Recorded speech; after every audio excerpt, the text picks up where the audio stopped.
You're moving to Idaho and you want to know what the real cost of living is here in the Boise, Idaho area, and you want to make sure you avoid those sneaky surprises that come up. You're going to want to watch this video because we're covering everything you need to know about the cost of living, things like utilities, gas, electric, water bills, irrigation, car registration, homeowners insurance, mortgages, property taxes, even what you need to budget for fireworks if you're moving here.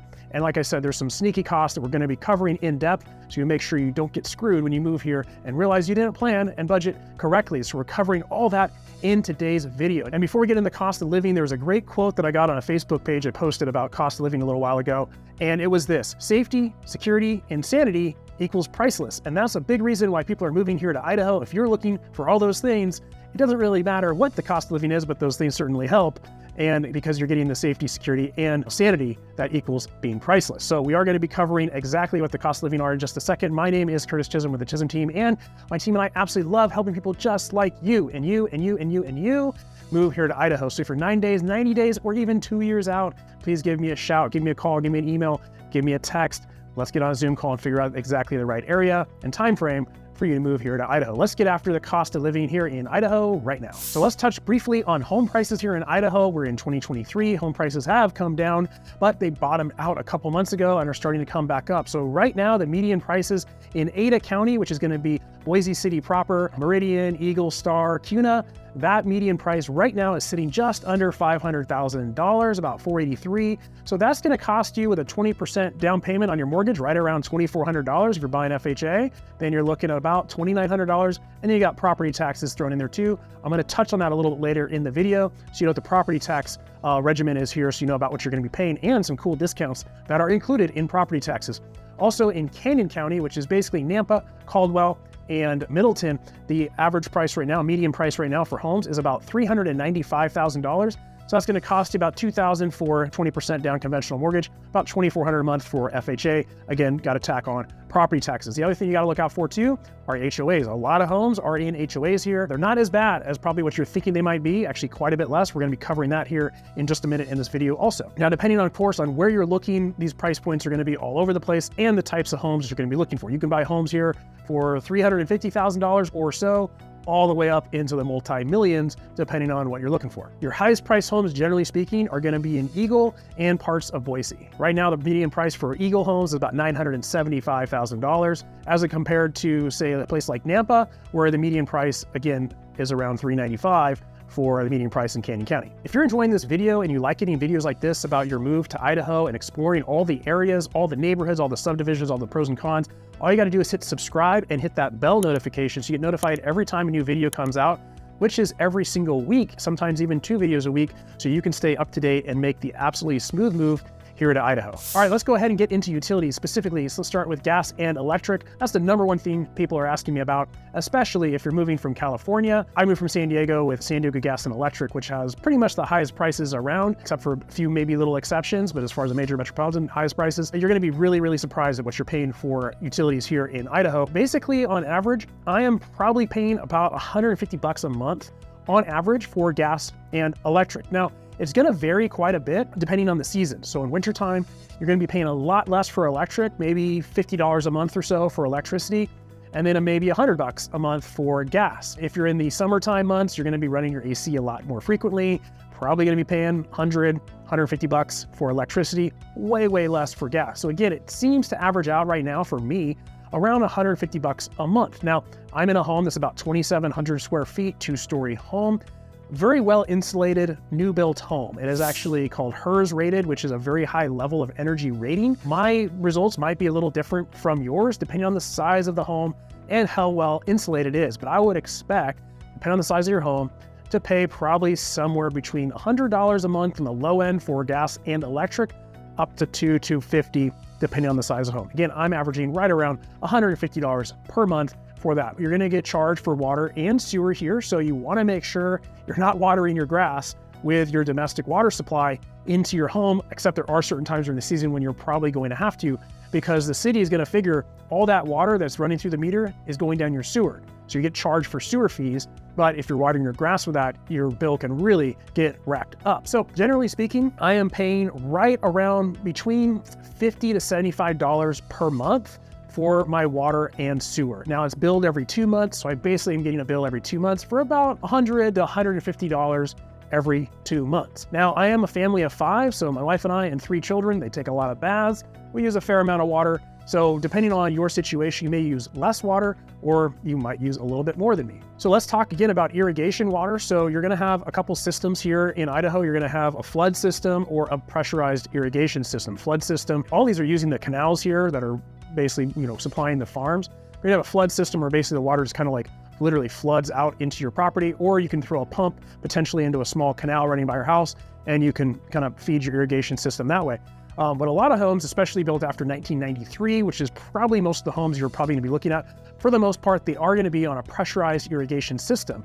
So depending on the city that you're actually in, that's gonna be run by that particular city, of course. Now for me, being in Nampa, I pay right now $160 per year for my irrigation. Now they just raised the price recently. Last year was $130, so it went up $30. Pretty large percentage increase, but still not bad in the scheme of things. But $160 for the entire year, and I can basically use unlimited water. There are no watering restrictions right now on water use. They were getting a little worried about water levels, still a concern, but we've had so much rain and snow this past winter that we're pretty well set right now.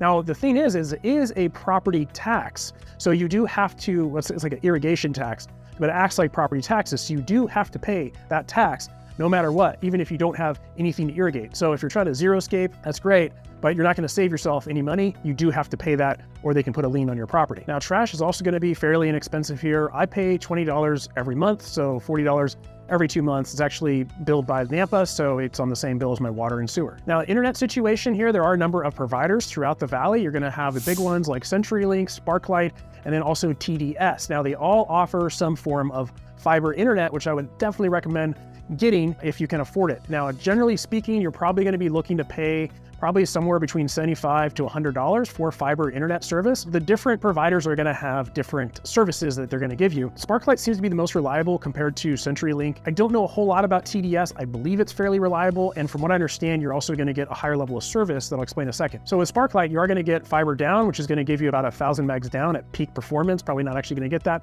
but they're gonna cap you at 50 megabytes upload speed. So for most people, probably 99% of people or more, that's gonna be perfectly fine. I do a lot of video work, so that 50 upload speed kind of impacts me. Not a huge deal. Again, I pay about $75 a month. CenturyLink, they actually can offer you up and down speeds at fiber internet speeds. So you're gonna be closer to hitting that 1,000 potentially for up and down speeds. However, from what I understand, it is the most unreliable between the two. My internet goes down very, very occasionally, but not often. But my neighbor across the street, two of my neighbors, theirs goes down a little more frequently. So it's kind of weird just being across the street. And I'm on Sparklight.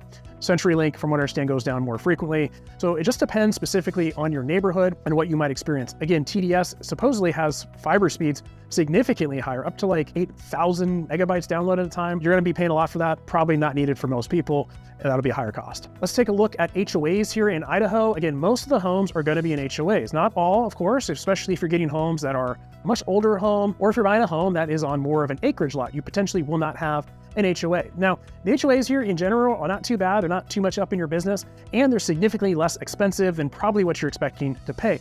Oftentimes, the HOAs here are anywhere from less than $100 in some cases, or maybe $400 or $500 per year, not per month, but per year. Now, there will be some that'll be a little bit higher depending on the amenities that you're gonna get. I've seen a lot that are around $1,000 per year, maybe slightly more. Typically, when they're higher fees, so around $1,000 a year or so, then you're gonna get a lot more amenities included, like a pool, a clubhouse, maybe tennis courts, bigger playgrounds, that kind of thing. If you're paying less per month or per year, you're probably not gonna get as many amenities. So you might just get maybe a small playground, some green spaces, and that's about it. Now, a really great surprise for a lot of people moving here is car registration. So it is $75 right now to register your car in Idaho. It doesn't matter if it's brand new, it doesn't matter if it's old, it's $75 per year. And you can register it for 2 years, so you don't have to deal with the DMV for 2 years at a time. And when you get your driver's license, which I forget what it was, I think it was like $64 for like 8 years. I don't have to deal with registering my license again for another 8 years. So very, very low fees. And the cool thing is you can add a state park pass to your car registration for, I believe, $10 per year. And you can get into any state park here in Idaho. So I've added that to both of my vehicles so we can get in, no problem. Definitely worth doing. So super low car registration fees. I mean, I think I paid about $800 to register my new truck before I moved up to Idaho. I did kind of have to double dip a little bit with having to pay again to register here, but going forward, I'm saving quite a bit of money. Now, this one is a little bit of a sneaky cost of living here that I wasn't quite expecting, but is grocery bills. Grocery bills basically really are not any cheaper here in Idaho. You're pretty much paying very similar prices to what you're probably used to paying coming from California. Now, I believe we are a little bit cheaper. You know, right now people are freaking out about eggs and that kind of thing. We're still a little bit cheaper. We are closer to a lot of farms, that helps. But generally speaking, it's really not that much more cheaper being here in Idaho. And here's the sneaky part, is there is sales tax that is charged on groceries. So if you're from California and you're used to not having to pay sales tax on your groceries, there is sales tax, which is right around 7% or so, 6.5, 6.75, right around there, depending on where you're at, that you are gonna get charged on groceries. So that can increase your grocery bill a little bit. Now, another surprising cost you're gonna find that's gonna save you a lot of money here in Idaho is gonna be your homeowner's insurance. I currently pay $507 per year for my homeowner's insurance. So this is gonna depend on, of course, the size of home that you have. My home's about 2,700 square feet. So depending on how big your home is, of course, you might be paying more, but for probably your average size home, probably expect to pay right around that amount, $500, $600, $700. I've got a great insurance broker. Just reach out to me when you're looking to buy, and I will help you with that. And I send it to all my clients when we're buying homes together to get you the best rate on homeowners insurance. Now let's touch on property taxes. So it is gonna vary depending on the specific city, the specific home, what kind of little taxes there are. But generally speaking, if you're in Ada County, you're probably gonna fall just under 1%, probably right around 0.8%. Canyon County is gonna be slightly higher. There's a little less infrastructure in there, so they have to do a little bit higher property tax to help with building that out right now. So you're probably gonna fall maybe 1%, 0.9, 1%, 1.1, just depends again on the specific property. Now, the cool thing here in Idaho is that there is a very large homeowner's exemption on your property tax of $125,000. So what this means is that, let's just say you purchased a home for, make it easy math, $500,000, then you can take $125,000 off that purchase price. So it's gonna get assessed at $375,000. You're gonna get taxed off that rate. So that's gonna help lower your property taxes a bit too. Now in California, there's like a $7,000 homeowner's exemption, which does nothing for you. Here is $125,000 homeowner's exemption tax. So that's gonna help you out quite a bit. Obviously, the cost of homes is quite a bit less than California, essentially half the cost. So overall, your property taxes, you're probably gonna be paying between $3,000 to $6,000, depending on the cost of the home that you're purchasing. Now, income taxes are cheaper here in Idaho too, so you basically cap out at about 7%. It is a slight graduated scale, but for the most part, most people are gonna be paying about 7% income tax. So if you're comparing to California, it's essentially half of the top income bracket that you're gonna be paying in California. Now, here's something you probably really wanna make sure you budget for, and that's gonna be fireworks during 4th of July and New Year's. I mean, it just goes off the hook here for 4th of July and New Year's. So you definitely wanna budget at least something to be shooting off fireworks, even if it's $100 for New Year's, probably a bit more for 4th of July. Things go absolutely bonkers here. So that is gonna be an added expense that you're probably gonna need to budget for, especially if you've got kids. You definitely wanna be a part of that. And if you're moving here, you might be buying more in ammo, more fishing gear. So those are some extra costs that you're probably gonna have to plan for that, you know, maybe you didn't have in California. Well, that is a complete overview of the cost of living here in the Boise, Idaho area. If you are looking to move here, all you gotta do is reach out to me. My team and I absolutely love helping people just like you relocate here to Idaho. I myself moved here from California, and I absolutely love living here and helping people just like you move. So just reach out via phone, text, or email at the contact information down below. We'll jump on a Zoom call. And if you are looking to move here to Idaho, just check out this video right here to help you make that move.